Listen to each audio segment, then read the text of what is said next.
Welcome to Pickaxe and Roll, everybody. Brought to you by our good friends here at Mile High Sports. I am your host, Ryan Blackburn, at NBA Blackburn on Twitter, part of the Mile High Sports Podcast Network, and I am here.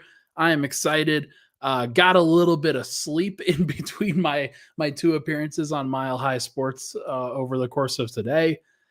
Trying to stay on top of the game and give you guys the best content that I possibly can.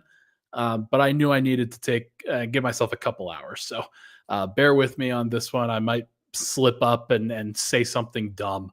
But that happens all the time, so it's fine. I'm very excited to be here to talk about Jonas Valanciunas, Tim Hardaway Jr., and what is a suddenly stacked Denver Nuggets roster. Who would have thought? Who would have thought that the team that had basically very little depth, and a reason, I think, to trust a variety of the guys on the end of their roster.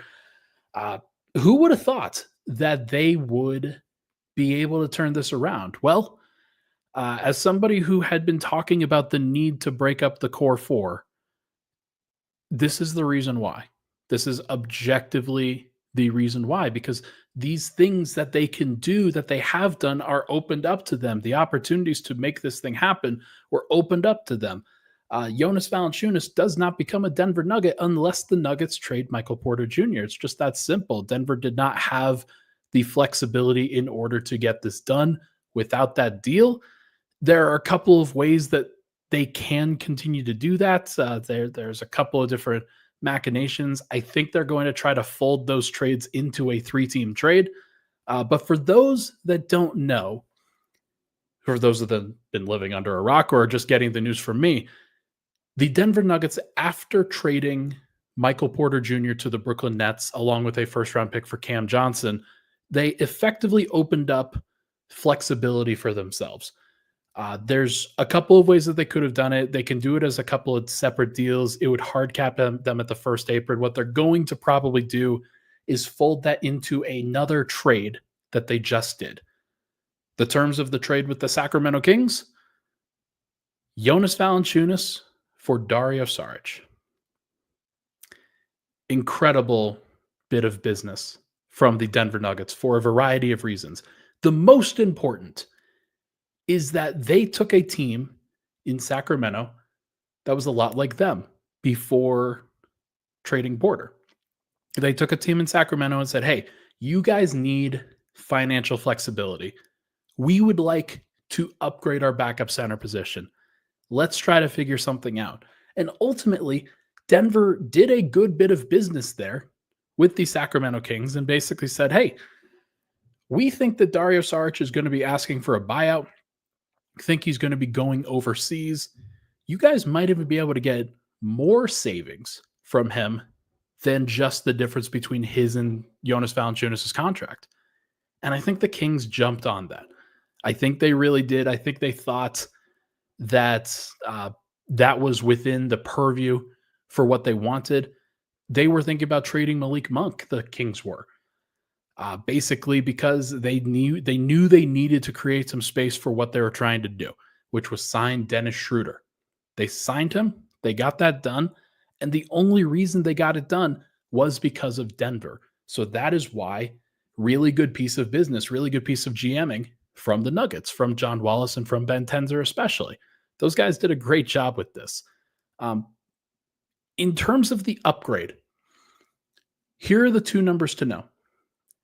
Dario Saric played 200 minutes last year. He played 6 total games, regular season and playoffs, after Thanksgiving of 2024. 6. There were probably about 70 total games, maybe more, maybe like 80. Like, that's a crazy disparity. And the fact that he was just not a part of things for Denver versus Jonas Valanciunas, who played, I think the number was 81. I think he played 81 games between Washington and Sacramento. He was a valuable commodity on the backup center market during the year last year. I don't blame Calvin Booth for not being able to get him unless the like they could have actually there are some things that I think he could have done better, obviously, but with the resources that he did have, he was not able to get Jonas Valanciunas because Denver did not have any second round picks they could trade. Not only did they not have to give up second round picks in this deal, though, they got off of Dario Saric's contract, who was just not going to be a factor for them, especially if you add Jonas Valanciunas to the roster. It was very clear that Dario was not going to be a factor. Denver needed somebody to solidify the backup center position.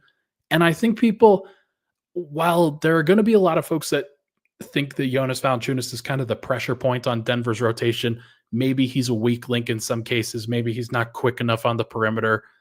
Maybe he makes some mistakes offensively here or there. The large point of it is that Valanciunas has been a capable starter and or quality backup for the entirety of his career. This has always been a thing. He has not had a major drop-off. There's some signs of slippage, but for a team like Denver, where you don't need a ton, you just need somebody to spell Nikola Jokic. Basically, I think that Jokic is going to play about 32, 33 minutes a game next year again, which means that you need somebody who can play 15 to 16 minutes. Last year, Dario Saric couldn't get close to that. DeAndre Jordan was closer to like 10 to 12. Zeke Naji can't really play backup 5. He doesn't want to play backup 5. Deron Holmes, that was going to be shaky. That was going to be something that I don't think people would have wanted to see. Certainly Deron Holmes coming off of a torn Achilles, you want to make things as easy as possible for him. Denver has removed all of the pressure, all of it, from the backup front court positions. Now, you just place Jonas Valanciunas in that spot and say, all right, this is the foundation. This is the foundation of what those lineups are going to be built around. You know he's going to play. The question is, how do you make it successful? What are you going to do? And what kind of lineups can you build around that? So Denver's got flexibility with it. It's going to be really interesting to see how they handle things. Noam Chomsky says in the comments here, imagine the non-Jokic lineups being a +5 instead of a -10. Let me slow the roll just a little bit on that. You don't need +5. I think Denver, they've basically kept their starting lineup at a requisite level. You don't need +5. You just need net neutral. You just need like 0. You need -1. You need -2. It cannot be such a disaster like it was, especially at the beginning of last season, that it's untenable for Denver to try him out. So I'm excited for this. I think, like, look, Jonas is going to bring rebounding, physicality. He's got some good touch around the basket. He's not perfect. Like, he's going to miss some bunnies. He's not a high-flying dunker or anything like that. He's not an above-the-rim guy.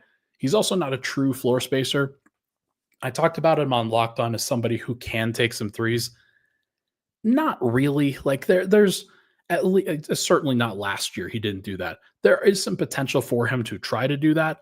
But I do think that for Denver, what he's going to do best is rebound. He's going to give them some interior presence on both ends of the floor. Somebody that when he's out there, always going to be a physical presence. And for as good of a rebounder as DeAndre Jordan was, he actually was a comparable per 100 rebounder to Jonas Valanciunas. What Jonas will do in addition to that, though, is be able to convert on those shots around the basket, those second chance points, some layups at the 4 to 6 foot range that are just a little bit outside of DeAndre's range. This was a move, I think, that is going to give Denver some stability, especially in the regular season. What is he going to look like in the playoffs? I don't know. I'm not going to sit here and say that he's going to be the reason that they beat Oklahoma City. I don't think that he's going to be a factor in that series. He struggled in that matchup against them a couple of seasons ago with the Pelicans, and I'm not going to sit here and predict that he's going to make a tangible difference there.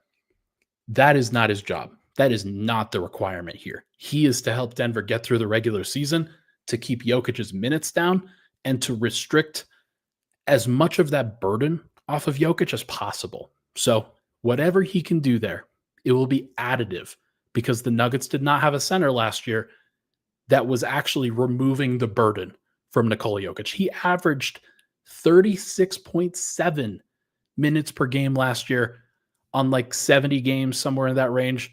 Now, if he plays 70 games and he plays about 33 minutes per game, it's 200 minutes less than it's absolutely 200 minutes total less than what he would have played before. So maybe it saves him in a game 7 in the second round of the playoffs. Maybe it saves him down the line, like for Denver in the future. That burden, like the hope is that Denver sets themselves up so much better because of Jonas Valanciunas' presence that they are able to get it done. So we'll see what happens. We'll see what it looks like, but really great deal from Denver. The fact that they're able to do this, and like if it is separate deals, basically they use the traded player exception created from Michael Porter's deal to absorb Jonas Valanciunas' salary. Obviously, Dario Saric makes about half of what Jonas Valanciunas makes. It would not have been cap legal had it have just been something that they tried to do without trading Michael Porter Jr. This is a deal that they had to capitalize on. It was a great piece of business. And the fact that they did not have to give up a single asset in order to do that, really great GMing from the Nuggets. Really great. The other thing that happened that blew me away, I was about to go on MHS today, getting ready. I was playing Expedition 33, just trying to clear my head at least a little bit.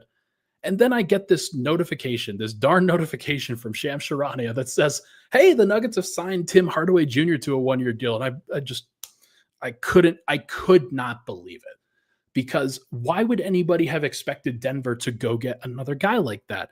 I thought that Denver was done. It was still kind of ambiguous as to whether this was going to be a deal that, like the Jonas Valanciunas trade, was it going to hard cap them at the first apron? Were they even able to get some big contracts like that?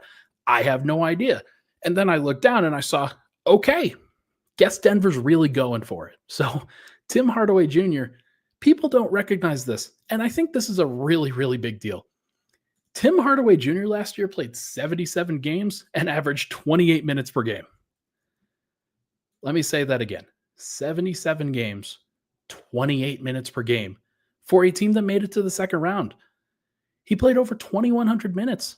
He's been very consistent. He's somebody that is going to be available, or at least, hey, knock on wood, he's going to be somebody that Denver can rely upon. And the great thing about having options, the really great thing, is that you don't have to overplay anybody. And so if Christian Braun, like he played 39 minutes in the playoffs last year, 39 minutes per game. He's not going to play 39 minutes per game this year. And I think Tim Hardaway could be a reason why. I think Bruce Brown could be a reason why. The ongoing development of Julian Strawther and Peyton Watson, you would hope, could be the reason why you reduce that number a little bit. There's a lot of I think skepticism here. Tony B says, rely upon Hardaway. He's extremely streaky. Yes. There was a stat that Synergy came out with and posted that on open threes last year, Tim Hardaway Jr. shot over 60% from three. 60%. Think about the situation that he was in. He was the lone real floor spacer on the Detroit Pistons, a team that had Cade Cunningham, Osar Thompson, Tobias Harris, and Jalen Duren as their starting lineup, along with Cade and Tim Hardaway. There's only one guy that you really have to guard on the perimeter. Everybody else is a little bit hesitant. Everybody else is a little bit shaky. You bring in Ron Holland, Isaiah Stewart, guy like Simone Fontecchio, who got moved. Like it's just a lot of burden for one player in the starting lineup. And I'm here to tell you that Hardaway is going to get easier shots in Denver. He's going to get, like, the process is going to be a lot better, I think. And he is going to be, I think, one of those guys that will be a gunner at times. He's going to remind a lot of people of J.R. Smith. He's going to be like, I think he is the actualized version of Julian Strawther. And he's going to be somebody that Julian can really learn from in 1 year. And then hopefully Julian is ready to take those reins consistently with the second unit going forward. But this just removes the pressure.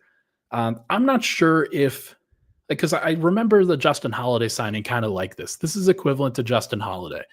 He may not play all the time in the regular season. He may be playing, like he may not play. He may play 500 minutes. He may play 600 minutes. He may play 1,000, depending on the injury situation that Denver has. But I don't think that he would have signed with Denver unless he knew and was okay and comfortable with the idea of not playing every single night. Denver at this point has a stacked rotation. I'm going to pull it up after the break, but they have a stacked rotation. They have a whole bunch of different options, different players that probably should play every now and then. Maybe not as many that should play every single night, but they do have consistent options. And that's the great thing about building out a bench like this. It's the great thing. Like the only thing about trading Michael Porter Jr. that you knew you had to do, it wasn't about Michael Porter specifically. It was about the things behind him. It was about the team needing different things. And Denver has ultimately, I think, gotten a new lease on life with their rotation. They are about as deep as they have ever been. Not kidding. 2022-23, 2022-23 Nuggets were very deep at times. Like Vlatko Cancar and Zeke Naji gave them some good minutes at those points, but ultimately they were an 8-man playoff rotation that the Nuggets actually trusted. Now, I think I can get to 11 pretty comfortably. I think the equivalent of that is Julian Strawther, Peyton Watson are now your 10th, like Deron Holmes, are now your 9th, 10th, and 11th man. And that to me that's wild. That's buck wild. Okay, let's take a break. When we come back, we are going to chat about what the rotation actually is. I put together a rotation chart that you guys can see. I'll talk about if they're going to continue to do more things. And then we're going to talk about that last sentence over there. A championship is fully back on the table. We'll be right back here on Pickaxe and Roll.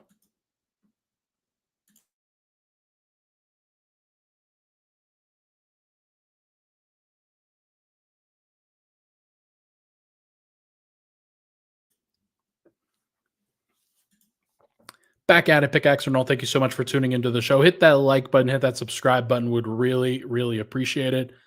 Thanks, everybody, for hanging out. What's up, Ronnie? Really appreciate you stopping by. Hey, Mac Hodl's here. So glad Ryan got solid haircut before all these emergency pods. Brother, don't you know it? Don't you know it? I actually got it before the NBA draft. And gosh, I really, really needed it badly. So very excited. Smith says, Ryan, I don't think we're done making moves. I think it's a little bit shaky. It's probably a little bit shaky. I don't think that they are like whatever they do. Yes, they do have the flexibility if they want to make another move, but they also don't have to.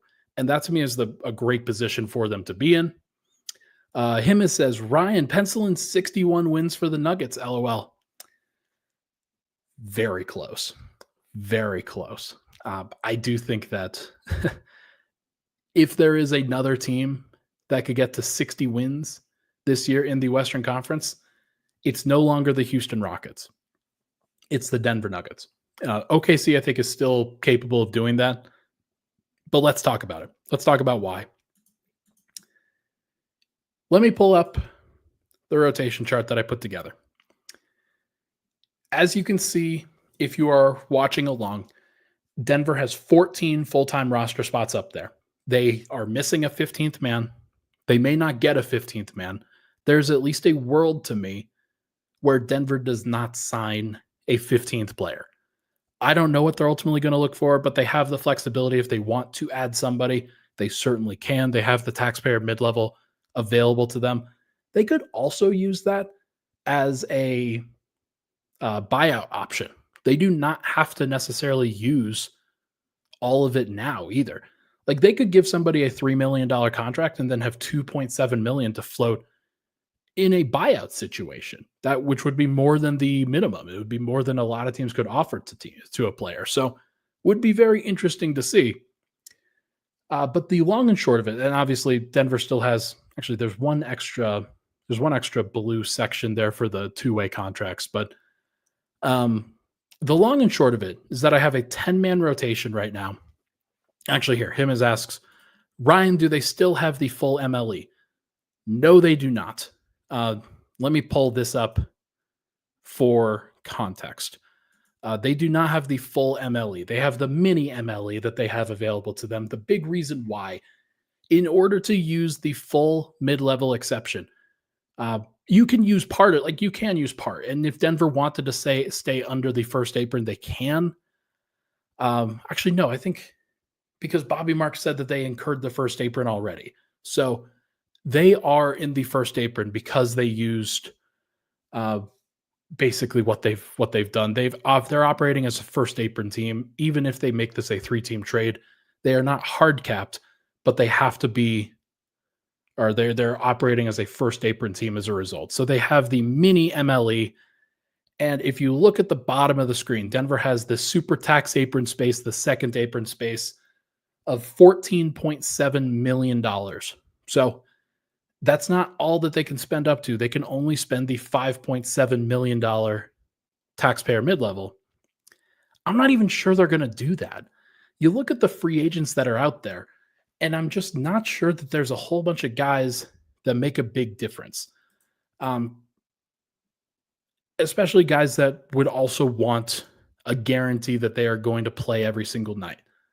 I have not gone through and edited this document to the degree that I need to. Maybe I'll throw it back up there when I can.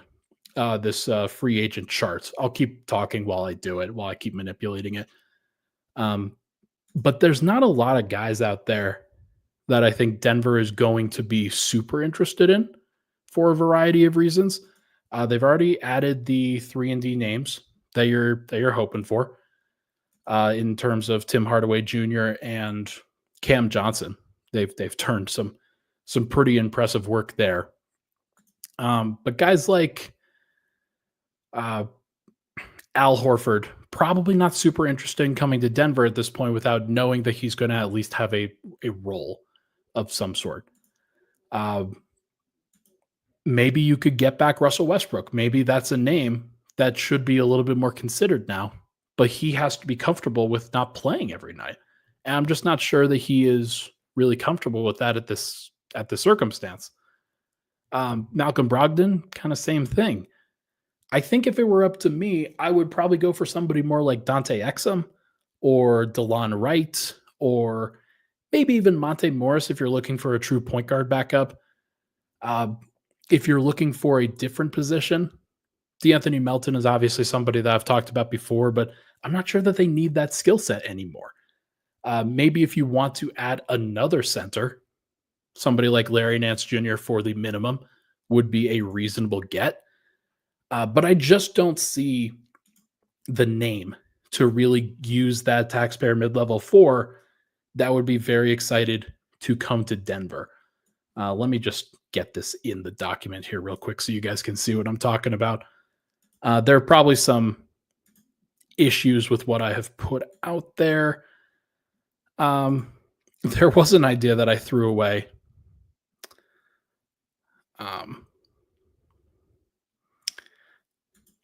Here. So Chris Paul is available. He would obviously be great. Like that would be sick. Cole Anthony, if he does accept a buyout, would be good. Malcolm Brogdon would be good. But I just don't know if these guys are going to be the major options that like they're going to have roles with most of these teams. It would be shocking to me. Like I think Chris Paul might go to Phoenix. You're going to laugh.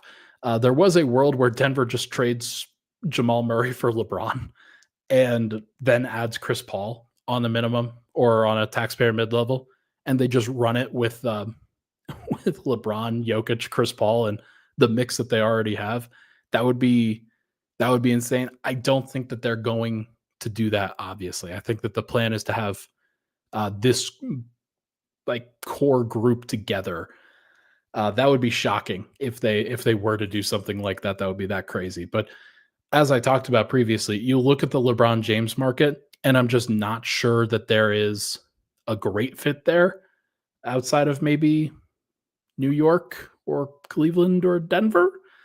So look, we'll have to see that. But when people got mad when I talked about LeBron, and I honestly don't think that Denver's under pressure that they have to make a move like that anymore. They've moved Michael Porter for all of this flexibility. That it was great piece of business. They absolutely did exactly what they should have done, and were able to add a whole bunch of different guys. But I'm looking at this list, and I still don't think that there is a major name that Denver needs. Maybe they could go get somebody like Torrey Craig back. Did Ben Simmons sign? I don't know. Maybe he's somebody that they look at. But just in general, I think Denver's pretty comfortable with where they are now. They have removed all of the pressure from needing to add to their group. And now that they have this mix, here's a rotation chart that I put together that's basically like, yeah, Jokic plays 32 minutes. The rest of the starters each play 30. Jonas Valanciunas plays 16 minutes. Bruce Brown is your sixth man off the bench, but then everybody else is kind of filling in. Tim Hardaway Jr., he plays 18 minutes, but that could just as easily be Julian Strawther playing 18 minutes. Peyton Watson plays 18 minutes. That could just as easily be Julian Strawther playing 18 minutes. Deron Holmes plays 10. That could just as easily be Zeke Naji, and it wouldn't be surprising. But the pressure is off. And now, like, you look at the 10-man rotation that I put together, I've even staggered like Murray and Gordon and even some Christian Brown minutes with that second unit, to the point where those guys are figuring some stuff out, and Denver's getting some of these combinations that are just in a pretty good spot. So this is, I think, in the place where Denver now, they can approach this upcoming regular season like the OKC Thunder did. And that is the highest praise that I can possibly give to them. Let me explain what I mean. Denver has, like, they have talent up and down their roster now. I know that people are going to gripe about Hunter Tyson, Zeke Naji, guys like that. Maybe they're not a big fan of Jalen Pickett.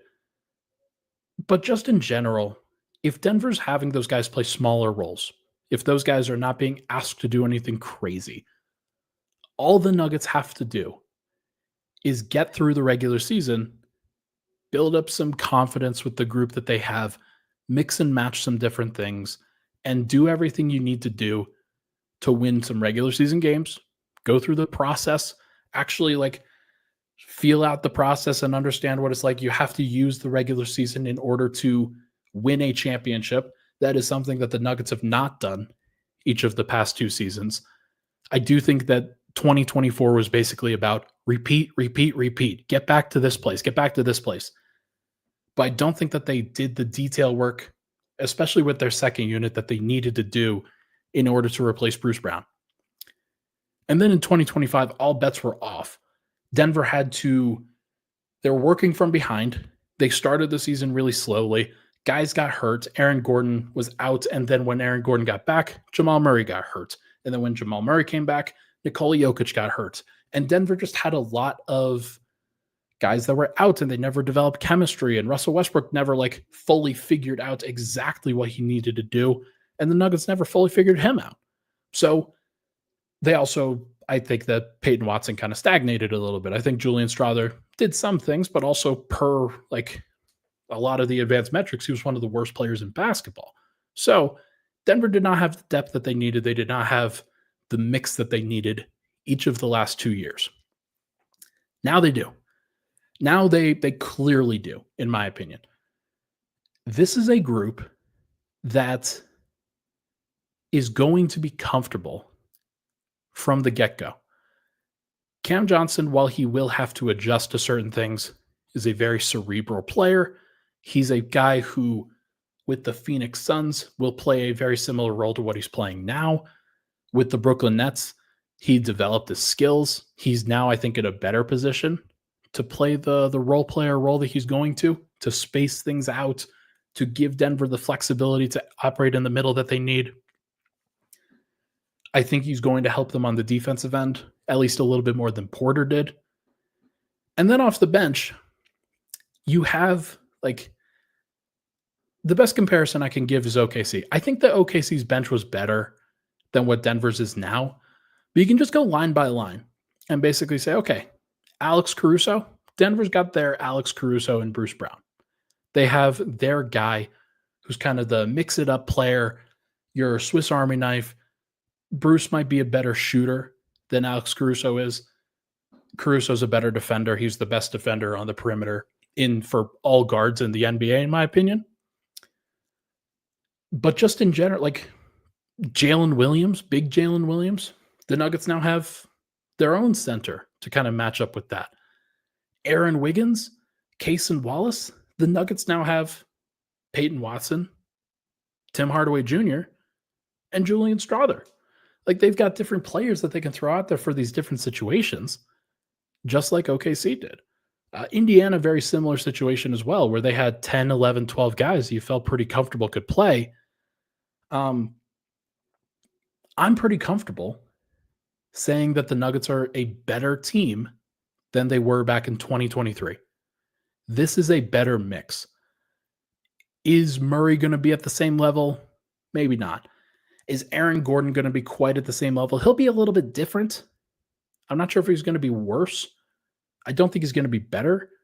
I think Jokic will be about the same. He's just like in that, like 2023, I think he proved 30, 14, and 10 in the playoffs. Like he was unbelievable. I think that optimizing the things around him, he will be able to deliver that as well. Not having to gas out in the regular season, play 36, 37 minutes a night, he'll be able to really amp it up in the playoffs. That's at least the hope that you have. And then Denver's just got the mix that they need around him in order to bolster what they're supposed to do. So I'm really excited for this. I really do genuinely think that Denver can hit the ground running if they want to. Jamal Murray needs to be better at the beginning of the regular season. I'm not sure I feel comfortable that he will be. I think there will be a lot of pressure on him that if everything is working in concert and then it's just him trying to play up to speed, guys are going to get kind of annoyed. But I do think that Denver, if they have everybody pulling the same direction, is a better team than they were back in 2023. And they won a championship that year. Now, the rest of the NBA got better. There was no OKC that year. Boston did get better. They're obviously not in the title picture anymore. They got decimated. Their roster looks so much worse than it did before. Other teams got better. The Houston Rockets added Kevin Durant. Maybe that's kind of like the Phoenix Suns adding Kevin Durant, if I'm being honest. Now, I think that the Rockets are a little bit better positioned. They've got a lot more depth. They've got a variety of different guys that I think are going to be very helpful and can still get better on that team, unlike Phoenix, which I think sold their soul in a lot of ways to go get KD. But there's other guys too. Like there's other teams. Minnesota, they basically brought back everybody except Nickeil Alexander-Walker. They will have to replace him, but they can. Like their ultimate issue was not about Nickeil Alexander-Walker. It was about like they've still got the size and the physicality to match up with Denver, to match up with Jokic. So how do the Nuggets combat that? It'll be very interesting to see what they do. The Lakers look worse. They don't look better. Memphis does not look better. Sacramento does not look better. The Clippers did get Brook Lopez. That is notable. Like they were close to upsetting Denver in a 7-game series, or maybe it's not an upset. Maybe Denver was the team that upsetted, but either way, that series went 7. And one of the big reasons why it didn't go the Clippers' way was because they didn't win the non-Jokic minutes enough. Ivica Zubac will match up with Jokic, and Brook Lopez will be able to take advantage. So that'll be interesting to at least monitor for sure. Clippers will be a fascinating team. But I do think that like of the Western Conference teams, San Antonio will get better, probably not better enough that Denver can really not handle them. But there are not like these crazy opponents anymore other than OKC that I can't see Denver beating. And I think that Denver can beat OKC too. Thinking back on the series, they're going to need to be healthy. They're going to need to be versatile, but they've got all the different options that I think you need, the tools in the toolbox to be able to go to and say, hey, you need a little bit more spacing. Here's Tim Hardaway Jr. hey, you need a little bit more defense. Peyton Watson's going to help out, but Bruce Brown more than that is going to be the versatile piece that isn't going to kill you on the offensive end in certain ways. And then Cam Johnson's just a better player, I think, overall, and a little bit more playoff ready than Michael Porter at this stage of his career. So very curious to see what it looks like. I'm looking at Denver and I'm looking at 60 wins. 60. I can't believe I'm saying it. I did not think that Denver would be that kind of team. They may still not be, but they have the capability if they wanted to do that. And this is the first time that I've felt that way. It never felt like Denver could really go crazy in 2024. I never felt that. I thought that they were going to be relaxing a little bit more. I thought they'd be taking it a little bit easier. And then they went pretty hard and they won 57. And that was even with Murray not necessarily being great, like for that year, especially from a health standpoint. I don't think Denver's going to have to work that hard this year in order to lay the groundwork for a winning season, for a really high level winning season too. 60 wins is on the table. Are they going to have to grind in order to get there? I hope not. I hope that that's not the case. But they won 50 last year, and everything kind of went weird. Everything kind of went bad. They fired their coach and their GM. The backup center situation never worked out. Aaron Gordon was out for half the year. There's a lot of reasons, I think, it was a little bit shaky.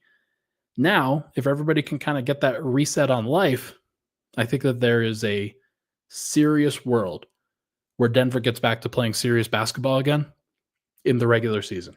How cool would that be? I just want to see that. I think that Denver has the capability to do it. We're going to be talking about championship habits a lot because the Nuggets have capability to be a championship team. I didn't necessarily feel that last year, and they didn't build the habits in order to get to that point. Now, they'll have a full year of runway, and I'm looking forward to seeing what they can do with it. Boom. All right. That is going to do it for this episode of Pickaxe and Roll, folks. Brought to you by our good friends here at Mile High Sports. Thank you so much for tuning into the show. Really appreciate the love and support on the podcast as always. Where's Embiid at this stream for longer? Bro, I can't do it. I'm so tired. There will be plenty of opportunities for me to go even longer. I understand. Everybody wants to see Ryan. I get it. And I do genuinely appreciate the love. But I am going to save some of the content for the rest of this week. If there are more moves, like let's say Denver does add a 15th man, we will talk about that before. We'll talk about that again. There's going to be plenty of time. This offseason is going to go pretty long. So everybody, thank you so much for tuning into the show. Hit that like button, hit that subscribe button on the way out. I will talk to you guys very soon.